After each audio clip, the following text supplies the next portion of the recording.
Most entrepreneurs have to learn that it's not just about the idea, it's about the execution. I laugh when people are like, I have this great idea. Can you sign an NDA and then can you give me advice? And I'm like laughing to myself because I'm like, it's really the idea that's not proprietary. It's really the execution of that idea. I laugh about how many people talk about, oh yeah, I had the idea for Uber, but there's obviously a couple of rideshare companies, but Uber obviously has been the most successful to date. Hello and welcome to the Solar Maverick Podcast, where solar meets entrepreneurship and experience. I'm your host, Benoy Thanjan, so let's get into it. Hi, this is Benoy, your host of the Solar Maverick Podcast, and my co-host, Li Wang, who's been on many episodes of the podcast. He's also does marketing for Reneu Energy, and I would say as well, you're probably like my agent as well, great with business and strategy. Li, it's great always having you on the podcast. Thank you for being on the 200th episode of the Solar Maverick Podcast. It's crazy to me, Li. Sometimes people ask me, hey, when is Li going to be on the podcast again? It's funny because Li hasn't been a co-host on the podcast for a while, but it's interesting because there's still people who are listening from episode 1. So Li's probably been on 20 to 30 episodes of the Solar Maverick Podcast. I appreciate, Li, all the work that you've done on the podcast. It would be great if you could introduce yourselves if people are not familiar, other than my introduction. And more importantly, you're a good friend. Of course. Benoy, so shout out to Kevin Y. Brown. Got to shout out Kevin because Kevin is the producer of the show, if that's accurate. And he was the person who encouraged Benoy and I to go to the Columbia University radio station where he held down position there, I believe, and tape our first episode. So just wanted to shout out,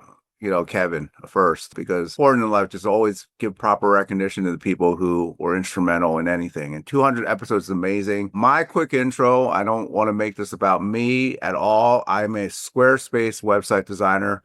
I help a lot of small businesses, individual businesses, including the Solar Maverick, a podcast. We're working on the website coming soon, and also the Reneu Energy website, which we're redoing for 2025. So if anyone does need, I'll plug myself this way.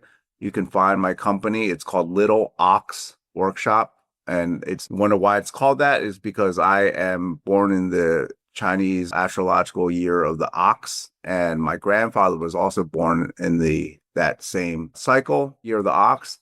So when I was born, that was my nickname, Little Ox. No one in my family actually calls me Li. They all call me the Chinese words, Shao Niu, which means Little Ox. So littleoxworkshop.com. You can find me there on Squarespace Marketplace. I'm one of the top experts. In case you don't know, Squarespace is a web builder platform that's very elegant to use and easy to manage yourself. So I encourage you to check it out. You might have seen some of their Super Bowl ads. And I just want to route this back to the fact that, both Benoy and I met because we lived in the same condo building. We became fast friends, mutual interest in football, among other things. Benoy, as you probably know, is a huge New York Giants fan. And I am from Philadelphia, so I'm a big Eagles fan. And we naturally hit it off. And Benoy has hosted me many times in his suite of tickets. He's a season ticket holder. So I had the privilege of attending many Eagles at Giants games up in Rutherford. And we've had a blast. If you ever get an invite from Benoy to go to his tailgate, it is a spectacular tailgate. It is just a warm, friendly group of people. Who is the guy who mans the grill? He's amazing. Oh, so it's Danny Petruska, Ed Haft. Yeah, shout out to Danny and Ed. They do a themed food for each occasion. I don't know if they're still going strong, but I had an amazing experience with the spirit and energy that they put into their fandom for the Giants. And, it's been a great friendship with Benoy. When Benoy is back in town, we always try to catch some Indian food or just some good food together. And so the origin story of the Solar Maverick podcast is that Kevin Y. Brown invited us to tape an episode or just come to see him at the studio. We actually didn't know what we were in store for. And for those who haven't listened to some of the early episodes, it was kind of a dreary day. Both Benoy and I didn't really feel motivated to go up to Columbia, which is, for context, it's in Harlem area. So when the streets go up to the hundreds, you're kind of like, oh, that's pretty far away, right? As far as New York City terms, right? Yeah. In our brains, we're thinking, oh, it's pretty far away. But we decided to suck it up and go and take that offer, because you don't get many offers from an expert like Kevin, right? So we said, okay, great. Well, let's take that opportunity. We went, and I'll never forget, I was really inspired by the guest he had on prior to us. It was a woman who had founded a business for African American women to find better hair salons in their area if they're traveling. And the way she talked about her business, and it was really great. I understood the need of this demographic and how important it is to have good hair salons that cater to particular hairstyles and preferences. And that was really cool. I thought I enjoyed listening to Kevin's guest. I forget her name, but she was incredible. And then we had a moment of truth, and Kevin sat down and said, okay, guys, we're going to take the first episode. And we were like, what do you mean? We're not prepared. We don't have anything, we're not ready. We just wanted to talk to you about, the possibility. And he was like, no, just do it. Right. And that's an important lesson in business, right? Just do it. I know it's Nike's thing. It's absolutely true. That's why that motto is so effective to me, because it's the truth, right? I thought that was really great. And so we taped an episode, and now here we are, 200 episodes in. Big congratulations to Benoy. And, Benoy, I mean, I know you have some questions prepared, but, we always like to throw out the script. I have some questions for you. So tell me about some of your favorite guests. I mean, I know you don't want to play favorites. What are shout out to some of the best guests you've had? Maybe it's not best, but just more memorable guests you've had that had an impact on the podcast. Yeah, I mean, obviously we've had 200 episodes. There's been so many guests on the podcast. I would say our co-hosts have done an amazing job. Obviously, Lee, an amazing job on the podcast. Nathan Giovanelli from Sunrays Capital. Him and I are actually very close friends, and he's been on 13 or 14 episodes as a co-host. And since we know each other so well, we've worked together and we're also friends. People notice that sort of banter back and forth between us, but they also find what we say really helpful. I find his podcast interviews, for example, we just came out with the 2025 Solar Outlook one, some of the most popular podcasts, and we get a lot of feedback that people love our conversations. And then Suzanne Waters, who co-hosted as well many episodes of the podcast. Suzanne used to work for Reneu Energy. Suzanne and I used to sit together at Vanguard Energy Partners, and people felt as well, I think it makes a huge difference when you actually have a great relationship with the guest or know them prior. And then Suzanne and I would do a lot of 101 episodes. So we would do solar financing 101, community solar 101, renewable energy credits 101. And that's some early episodes of the podcast that are still getting downloaded. And I still get feedback from people they're learning so much from these sort of we basically take basic concept and talk about different topics in different episodes. And that was actually my idea. Then Suzanne took it to another level. Hey, I really want to learn more about this. Why don't we do one-on-one about it? And then we would both do research and then talk about that. We had Jigger Shaw on the podcast. Everyone in the solar industry knows Jigger Shaw. That was actually a really great interview.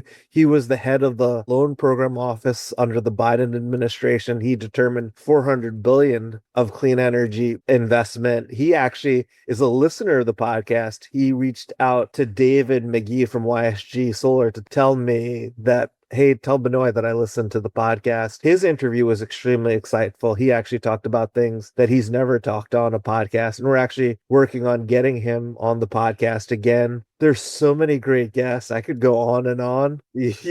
So what are some of your personal takeaways from being a podcaster, right? You never thought you might have that label next to your name. What are some keys to your success in podcasting? What have you learned along the way? There's so much that I've learned from being a podcaster. So initially, we were just doing the podcast. I was just interviewing friends of mine in the industry, and it was amazing to me how popular the podcast got. And now, honestly, every major solar company is in the US is reaching out to have, their senior leadership on the podcast, which is, we're very grateful for. I've also learned so much about the solar and renewable energy industry because I have to really prepare for these interviews. So interesting because people think that I just come to these interviews prepared, already knowing that a lot of the things, but it's really let me learn a lot. And then we've obviously been able to share this knowledge within the industry, and it's been really helpful. I think, as well, I'm a practitioner in the industry. The podcast is not my full-time thing. So I think people really enjoy the interviews because I'm also in the weeds of a lot of the things. Renew Energy, we're a solar developer and consulting firm. We're developing approximately, it's funny, a lot of people actually don't even know about Renew Energy. They know about the podcast. So we're developing 80 megawatts of solar energy projects all over the US. The one big project that I'm really excited about is with the New York Housing Authority. It's on 17 buildings in Harlem, New York, and it's a community solar project. We're providing a lease payment to the New York Housing Authority. We're providing discounted solar energy to low, moderate income communities. We organized 2 clean energy job fairs where 7 NYCHA residents, New York housing residents, got jobs, and we're hopefully starting construction in a few weeks. And to me, it's just amazing, like how much of a podcast has an influence. Like even Lee, I don't know if you remember, we had a podcast idea, which you came up with. It was episode, I think 33 or 31, how you could lower your carbon footprint as an individual. So one day at RE Plus, which is the big conference in Anaheim, someone stops me. He's like, Benoy, I listened to that episode about how to lower your carbon footprint. And he said, I created a business from it and it's been very successful. Wow, that's inspiring. Which is really inspiring. I mean, Lee, you came up with the idea. I thought it was a great idea. And then we came up with like solutions of actually ways you could do it. And then someone basically took that podcast interview and made a successful business from it, which is amazing. Like the influence that a podcast could have. I'm actually at Intersolar here in San Diego, and I'm always surprised with how many people actually recognize me from the podcast art, which Lee helped create, and then from my voice. Like they hear the voice and just like the impact of a podcast. Like, there's so many people who've changed careers into clean energy, both young and old, from listening to the podcast. Also, there was like a large solar development construction company in Tennessee where the founder of that company listened to a lot of the advice that I would talk about and have incorporated and attributes the success to the podcast. And what's amazingly too is universities are using the podcast as their syllabus and companies as their syllabus for learning about solar energy. It was interesting because there was an alumni from Syracuse University. He told me that one of his professors basically chose episodes from the Solar Maverick podcast as a syllabus. And then he was actually on a call with me and he was just like amazed that like, it was weird to hear me for so many years as a podcaster, but then he's actually working with me on a potential project. So like then he was telling me about what Syracuse University, this professor was using in their renewable energy curriculum, which blows me away, like the impact, the influence that a podcast has had. And there's so many stories that I could tell, but these just like a high level summary of some of them that are out there. Great. I want to shift gears a little bit on you. And so Benoy recently attended a solar conference in Honolulu, and I lived there for 5 years in early 2000s. So I have a very great place. Give us your takeaways from that experience. It's just obviously when I was there recently, I was at the Dole pineapple plantation, and the gentleman over the tour guide was saying that I think it was a pretty high number, almost like 90% of that plantation is run on solar, which makes a lot of sense given its location. I saw the panels in the field. Tell us a little bit about, your experience at that conference and your outlook on places like Hawaii, California that have an abundance of solar potential. Yeah, aloha, Lee. Mahalo. So yeah, I was at RE Plus in Hawaii. It's the second year they've had this conference. It's in the middle of January. Thank you to Jade Garrett from Positive Deviancy for telling me that I should go to the conference. I wanted to go last year. It's in Honolulu, Waikiki, Oahu. And that was an amazing conference. I learned a lot. There was actually a special session that Jade Garrett organized from Positive Deviancy about the American-made Solar Prize and local Hawaiian companies that are doing interesting things in renewable energy, and also like the state of Hawaii, which is basically, indigenous group of people who are doing a microgrid project. And honestly, the first thing that surprised me, I went into this session, which was like a pre-session to the conference, and several people from there have listened to the podcast. And it was exciting for them to meet me, which was like just surprising because you don't realize like how the reach of the podcast is. But first, Hawaii, obviously solar energy, as you mentioned, is like essential, and battery storage, which is huge. Obviously being an island, you don't have access to like natural resources or shipping, you, by the way, probably know a lot about this, but shipping oil and gas and anything from outside the island is really expensive. So obviously, if you could produce energy, especially energy locally, what's great about solar, and then storing that energy when you're not using it is huge. Yep. So, Hawaii and California are very progressive when it comes to renewable energy and solar. I learned a lot about like some different initiatives that the utilities are doing for resiliency purposes, and the population and the people there are very forward thinking, and they're very pro renewable energy. It's interesting. They're having the biggest Hawaiian electric conference in May that I've been invited to. And then they're actually doing in June a hydrogen battery conference in Hawaii. In June, they've invited me to speak at that conference. And then an indigenous group that's actually doing a microgrid project in Hawaii, they invited me to their land in Hawaii to look at their potential project while I was there on the trip. So for me, it was my first time in Hawaii.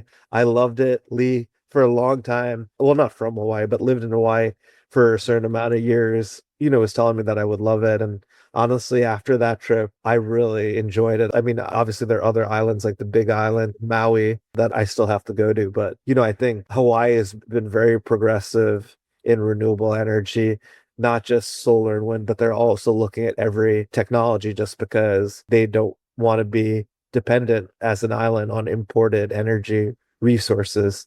So obviously you see a lot of electric vehicles, electrification. I think you're going to continue to see that.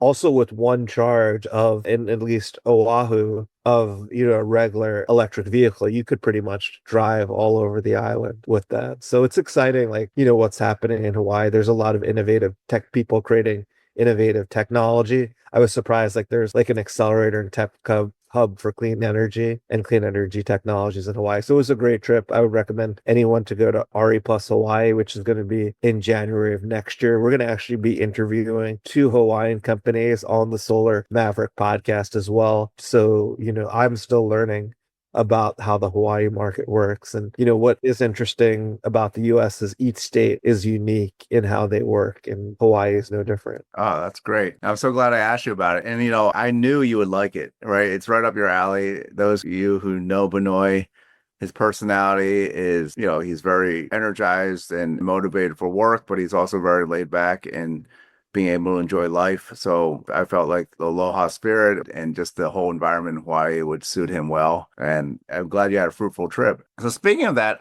one thing that we did very much in early episodes was applying general business life philosophy principles to the solar industry. What have you seen personally, in personal growth over the last few years, and, maybe perhaps in relationships you formed from the podcast? We talk about that a lot. I mean, everyone has their ups and downs, but what are some of your maybe highlight in personal growth over the last few years? Yeah, I mean, definitely like Solar Maverick Podcast is about solar and entrepreneurship. I appreciate you talking about the entrepreneurship or personal development aspect of it. Definitely like my presentation and speaking skills have gotten a lot better from doing the podcast. It's funny, but I remember our beginning meetings on the podcast. You were like, worst case scenario, you're going to improve your public speaking. And I think for any business person, entrepreneur, or any person, like, being able to speak in front of large crowds, it's gotten a lot better from the 7 years. We started in November 2018. We're here in February 2025, has gotten a lot better. I could speak better at big events. I could also do a lot more impromptu in front of large groups. So that's really like from a personal development aspect of it. Also, I've done business actually with people from doing the podcast, or people have brought opportunities from me. A podcast is a great way, in a non-invasive way, to get time with a very senior person in the industry. And what ends up happening is at the end of these like calls or meeting, I actually prefer to do the podcast in person as much as possible, because I think you learn a lot more and build a closer relationship with the person versus Zoom. For example, actually our episode 196, I went to the largest solar panel recycling facility in the US in Yuma, Arizona, just 2 weeks ago. And it's episode 196 with We Recycle Solar, and Adam, who's the CEO and founder. And I think, we obviously built a closer relationship with me being there. He also gave me a tour of their solar panel recycling facility, which is really important, obviously, because we don't really have many end-of-life solutions. I mean, those are a few. There's so many different things that I've learned and advice.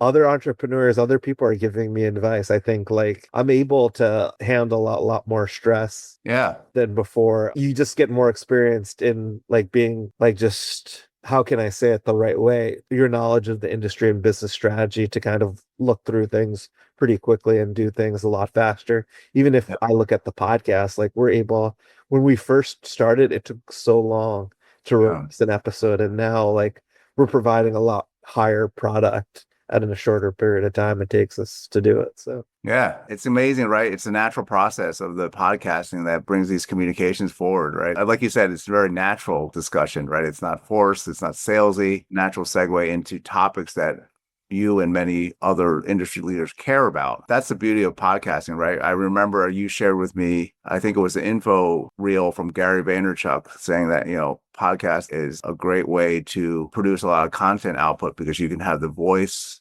the audio from it, you can create blog posts from it. It's just a really great one action to take just by having conversations with people and recording them. And that's a really great takeaway from the podcasting process. So anyway, I wanted to ask you about AI. All right. If that's affecting anything in the solar industry, how things are done. And the reason it's such an interesting topic because I feel like it's funny because like AI, I'm reading the George Lucas biography right now. Oh, interesting. Yeah. It was recommended to me from a friend. And that's another thing. If I consider you a friend, you recommend me some sort of media, I will eventually get to it because I trust your judgment. And I actually only had a minor interest in Star Wars, meaning I was, a kid who grew up in the 80s and, loved the first three, but I wasn't a big Star Wars fan. So I naturally didn't have an interest in reading George Lucas's biography. Turned out to be excellent decision. I'm learning so much. So he was inspired by a short film, European, I think, art film called 1827. I think if I'm getting it right. And that number has significance in a lot of his films because I think Princess Leia's cell block is that number. But the film actually talks about how two people are having a debate about the future. And one says that this is in the 60s, keep in mind that one says that artificial intelligence will be taking over the world, and the other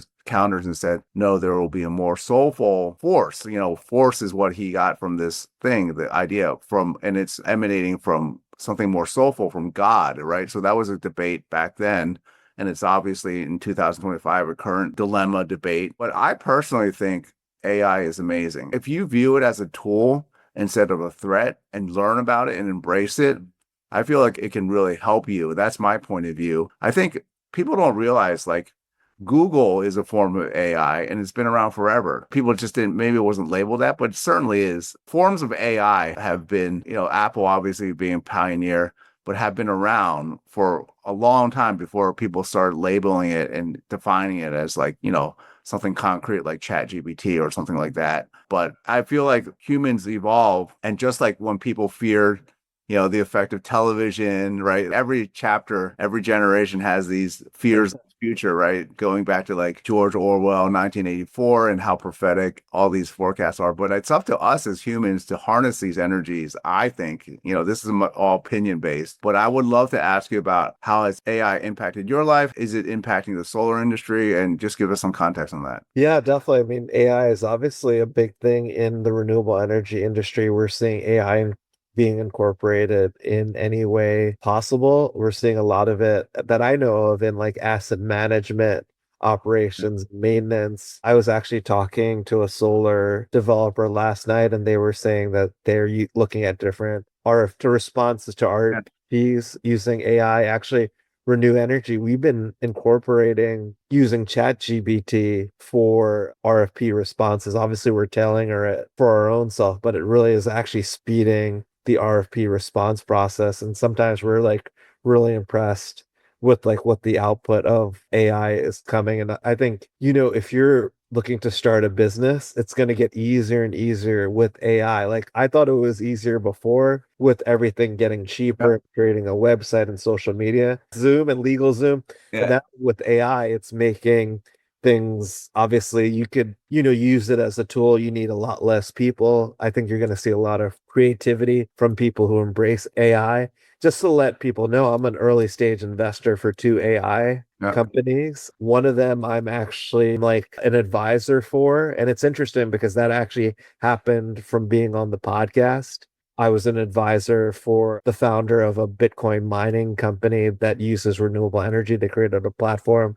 Then he has started another company that's involved in AI. What else was I going to say? So I talked about our personal uses of AI. There's honestly so much I feel like we could use for AI that I'm actually starting to take courses because like there's just I don't think I truly understand like how it could be done and how it could be more efficient in our lives. And I think, I'm meeting a lot of people in the industry who are also incorporating AI, in site development, project development. Obviously, I talked about assets. So the whole like project life cycle and other aspects of it. Yeah, and it'll obviously help too because AI requires a lot of energy. You need more renewable energy and energy in general. And I think people don't realize as well that electricity prices in the US is going to start increasing substantially because of all this like AI, crypto mining, people using obviously more and more electricity. So we need more and more energy resources to come online. Solar is actually the fastest energy resource to come online out of any energy technology. So, AI is also allowing the growth of renewable energy. Every company that I talk to, and we talk about this podcast, I do ask them like how is AI impacting their business or how they incorporate it because everyone is talking about it. And it's interesting to hear the different use cases of AI in different types of solar businesses. So That's a great overview. I think it makes a lot of sense, especially I didn't, make the correlation about how much AI requires power, right? So that's great. Yeah. So talk to me about what are you seeing in the immediate future for solar? I mean, last time you talked to me a lot about storage as being a big factor and people aren't focusing on storage. What's coming up now in 2025, heading into 2026? What's the short-term forecast for you? I think the short-term forecast for solar predominantly we're focused on the US. I would say like 80% of listenership is in the US and 20% is international. I'm always surprised internationally how many people reach out that they're listening to the podcast. I would say the short-term future for solar looks bright. I know with the new administration, there's been a lot of hesitancy because they've held off on renewable energy funding and Right. limits that have been approved. And they basically have a 90-day period to basically look through. 90-day warning to resign, quit your job from solar energy or else. We don't get political on the show, but I had to laugh at that whole idea. So, Yeah. We try to stay away from politics from this show because it can be a very polarizing yeah. issue. It's interesting because the long-term future for solar is great. And especially in the US, some of the things that I talked about, right? Energy generation, energy usage in the US is increasing exponentially. We cannot get electricity on the grid fast enough. So what you're seeing is like coal plants or fossil fuel plants that were supposed to be closed down are actually staying open because we don't have enough energy for the appetite. And the fastest renewable resource is solar.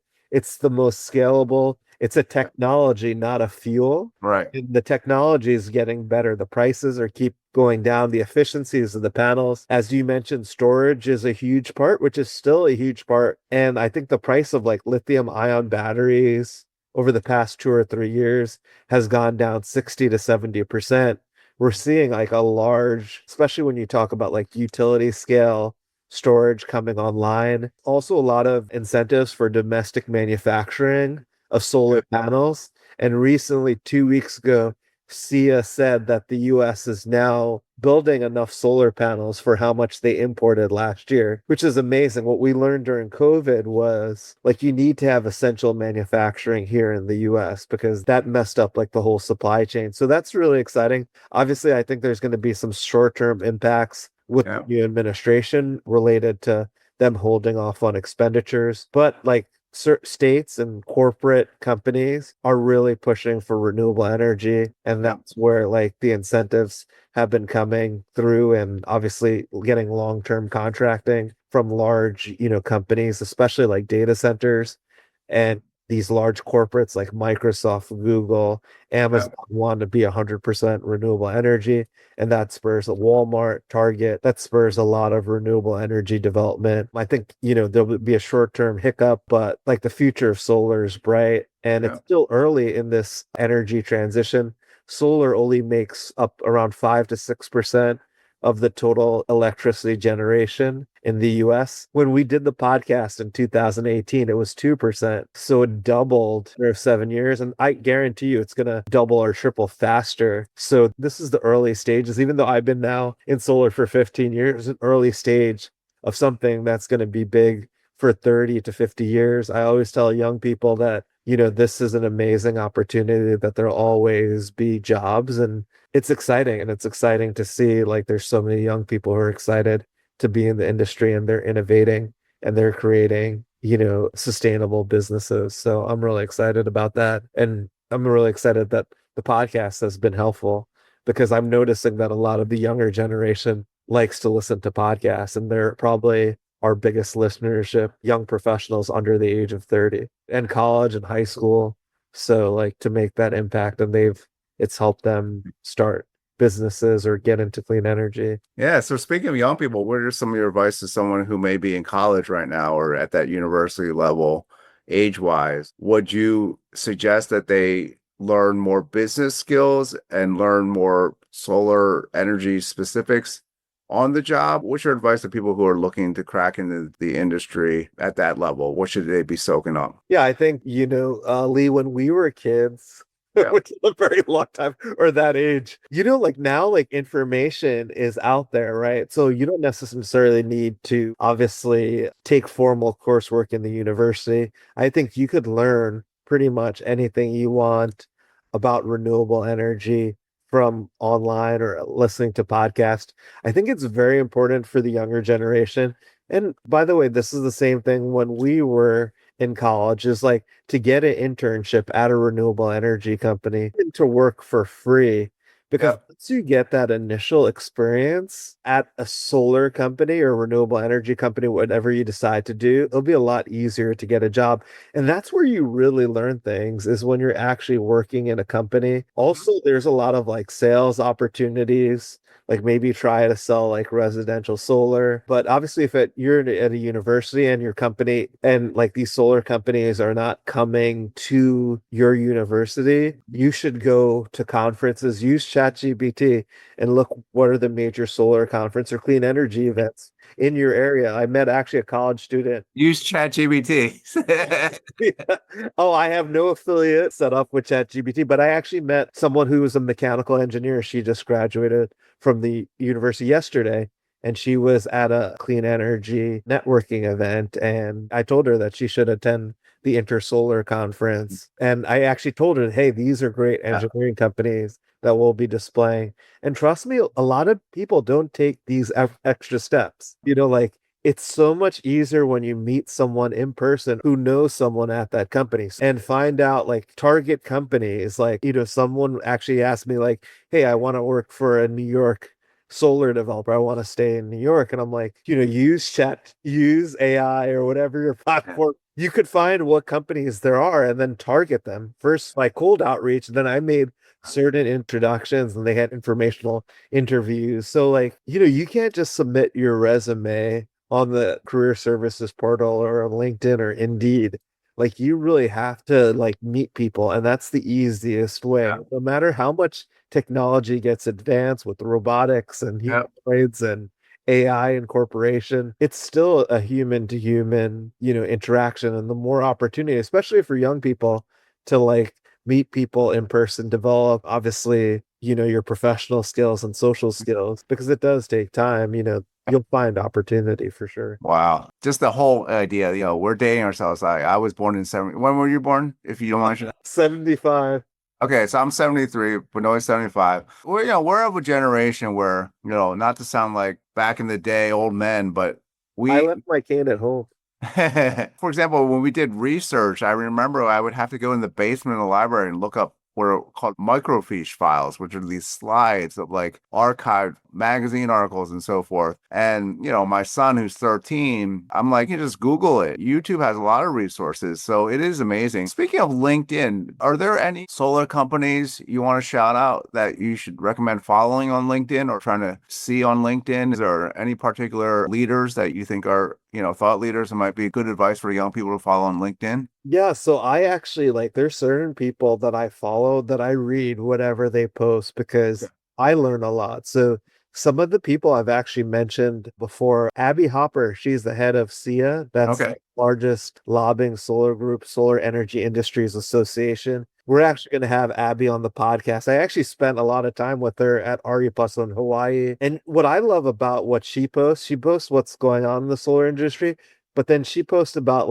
things about her personal life and how she's dealing with it. And I think a lot of us could relate and it's really honest and transparent. And then I really do love the insights of Jigar Shah, who we've had on the podcast. Most people in the solar industry obviously know who he is. He's returning for doing his podcast now that he's no longer with the Department of Energy, the Energy Gang. And I'm actually emailed me a few days ago and looking to have him back on the podcast. But he really provides insightful information.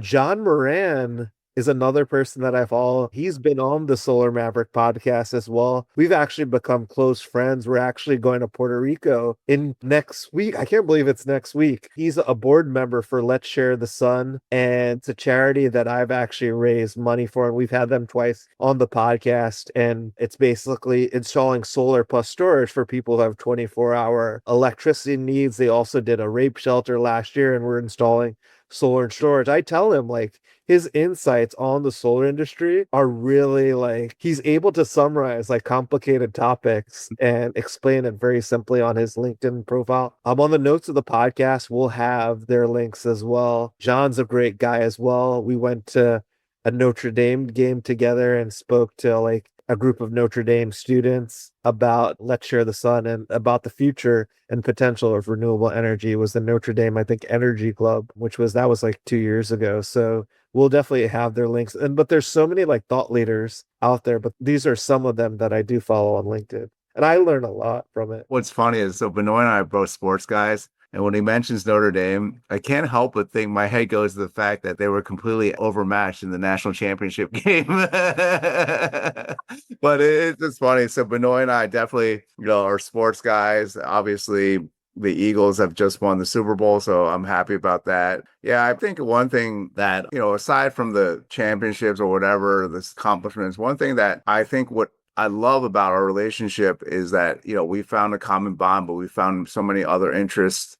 And I would love to, it's funny how quickly this time went by. Benoy and I always share about books we've read. So I wanted to take the opportunity to ask you, I highly recommend anyone, even if you don't love Star Wars, and that's kind of the point, to read the George Lucas biography, because I haven't even finished it, but what I'm learning about it is it's a story of a young man who was lost, and he found drive and direction by putting himself in the right situation and surrounding himself with the right people. And you can see that evolution. So I highly recommend, let me find the exact author of this book. I think it's just called George Lucas, but I do want to share. It's a little easier to find. I have it here queued up. I just want to at least mention the author's name. So it is George Lucas, A Life, and the author's name is Brian J. Jones. George Lucas, A Life, Brian J. Jones. So that's my book recommendation. Benoy, what are you reading and what's your recommendation of the moment? Yeah, so we'll have the George Lucas book on the notes of the podcast. I'm a huge Star Wars fan and Top Gun fan, by the way, that Lee didn't know when he created the Solar Maverick name. It's amazing to me how many people love the name. So Lee, thank you for coming up with that creative. I always thought that was perfect because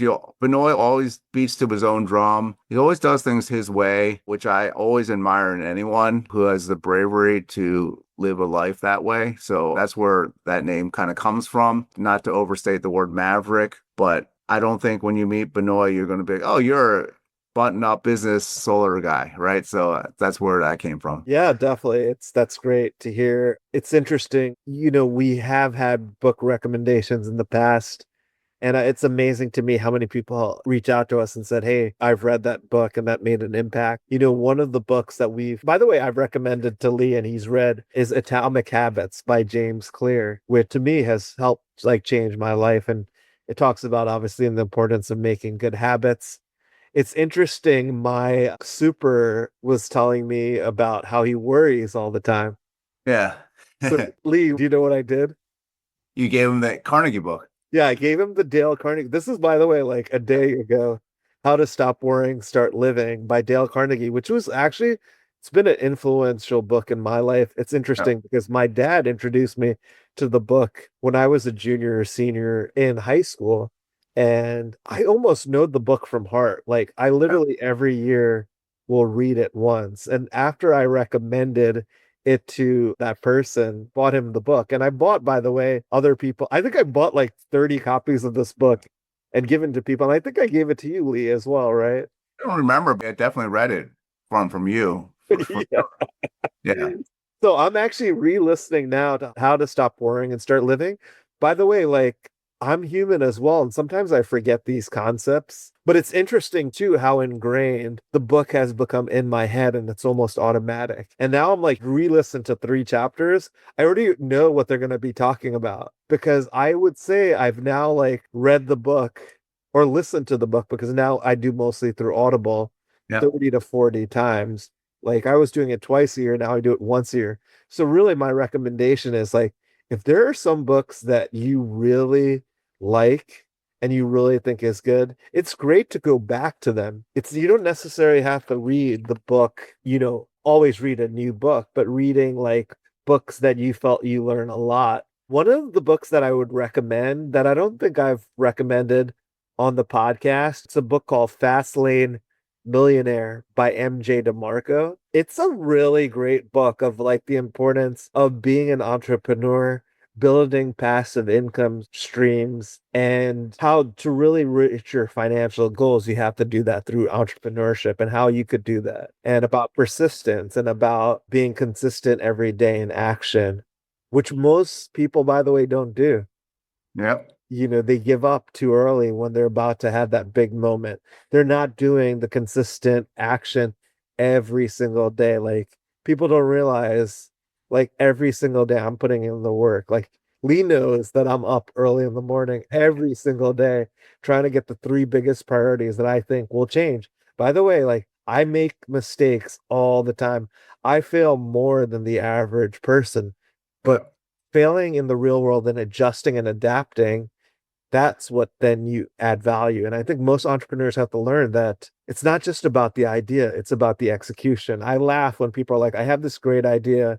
Can you sign an NDA? Then can you give me advice? And I'm like laughing to myself because I'm like, it's really the idea that's not proprietary. It's really the execution of that idea. I laugh about how many people talk about, oh yeah, I had the idea for Uber, but there's obviously a couple rideshare companies, but Uber would obviously has been the most successful to date. So really execution, persistence. By the way, like I really think it's important. I just want to say, I want to piggyback off that, right? So not only that, execution, doing the work, right? That's so important. But also I feel like if an idea already exists in a marketplace, I always think there's room to replicate that idea or even do it better. Or I just feel like people give up when, that someone already created Uber, right? Someone already did this. Well, a lot of the best companies are born from the second iteration or third iteration of that original concept. So I just wanted to say that too. It's like there's a lot of room in the marketplace for many things. So anyway, I just thought of that when you said that. That's another important point on top of executing. If you have a different way of doing something, I mean, honestly, it's funny.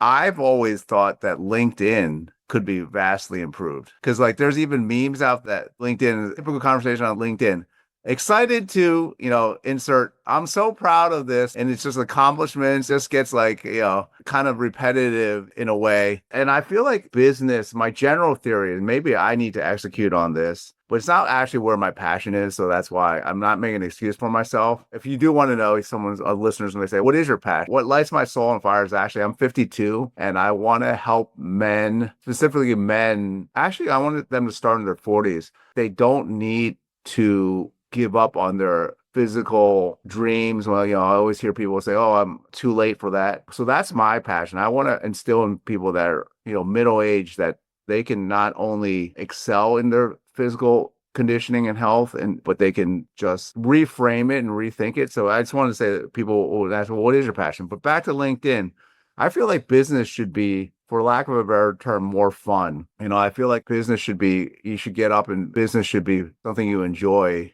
Not every day, nothing's perfect, right? Now you got to have some hardships, and business is always going to be business. But that's what I feel like. LinkedIn is very regimented, and I don't like the way they try to sell me on a premium subscription. I have these criticisms of LinkedIn, and I just don't feel naturally engaged with the platform. Anyway, any thoughts out there for listeners on how there has been no competition to it, right? Maybe some things here and there, but I haven't seen anything come in and try to disrupt that LinkedIn model. So anyone who wants to run with that, I would love to see that someone else that they're passionate about business networking, run with that. Yeah, I mean, I think that LinkedIn is going to be disrupted eventually. I mean, I don't think it's that creative of a platform. Like, honestly, for business networking, I think it's the best platform. Promote a lot on LinkedIn of the podcast, our events, and what we're doing. But I think they're trying to be more creative.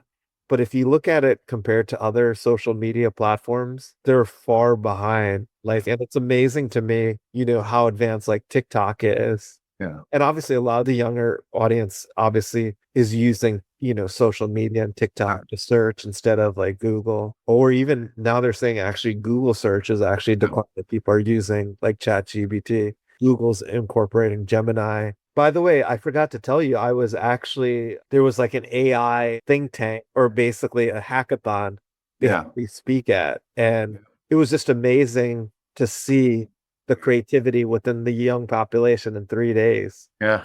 Some of the most talented people in the country, what they came up with from Wednesday to Monday, and it to be ready to market. The reason why I'm mentioning that is like, I feel like it's probably very easy now to create like a media platform and, related to business networking. And that's more app based, right? LinkedIn's not, if you use their app, it's actually not that user friendly. I'm surprised that someone hasn't disrupted. So that's actually a great suggestion or idea. Absolutely. It's a perfect note that I think, here close to being able time to wrap up. That's one thing we're really conscious of. This inspired me retaping this, or just redoing this with you, Benoy. We should do more episodes in the future. I think we have a lot of ground to cover that we haven't touched today. But again, congratulations on the 200th episode. That's a huge milestone. This will spur a lot of conversation, fuel for new episodes. But thanks again for having me on this episode. Yeah, thank you, Lee, for being on the 200th episode. This podcast would not happen without you. I appreciate you pushing me. Initially, I was hesitant to do the podcast idea, and then Lee heard the episode that I did on Kevin Y. Brown's podcast, Create Your Life Series. Like, wow, we should really do a podcast. And we checked how many solar podcasts were out there in 2018. And obviously, we have to thank the listeners of the podcast. This doesn't happen without you. All the great people it's a team of people, by the way, who've made this podcast happen. Obviously, we mentioned our co-host, Li Wang. He's obviously also marketing and strategy. Kevin Y. Brown, who's the executive producer.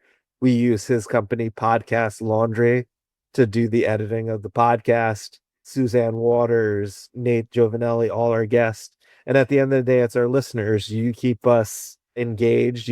Sometimes podcasting could be pretty lonely, but obviously hearing from our listeners and getting feedback, obviously you could always reach out to us at info@renewenergy.com. As Lee said, we're working on a Solar Maverick website, and, there'll be a lot more ways for our listeners to engage with us.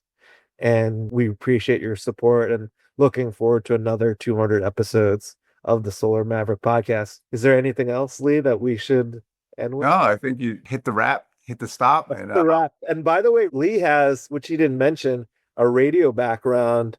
If you want to talk about that briefly, because I think that really helped as well, when you were in Hawaii, right? It was actually when I was in Harrisburg, Pennsylvania. I was a film critic. I would do film. I'm learning, by the way, about Lee on this interview. I didn't even know about what Little Ox meant and all the stuff. Yeah, that's funny. Yes, I was a film critic. I was invited by a local rock station to do my new movie reviews would come out on Friday. So I would talk about the reviews, movie releases. And then I got invited to another radio station because they heard it And I think it was a competition, a Clear Channel station versus another, network at the time. And that was fun. I had a lot of experiences talking on the radio. I just have to say, one of my favorite memories was one of the guests that the morning show had on was, I'm a big fan of professional wrestling. I grew up, I think Benoy was too. We grew up with WWE, and one of the guests was Kurt Angle.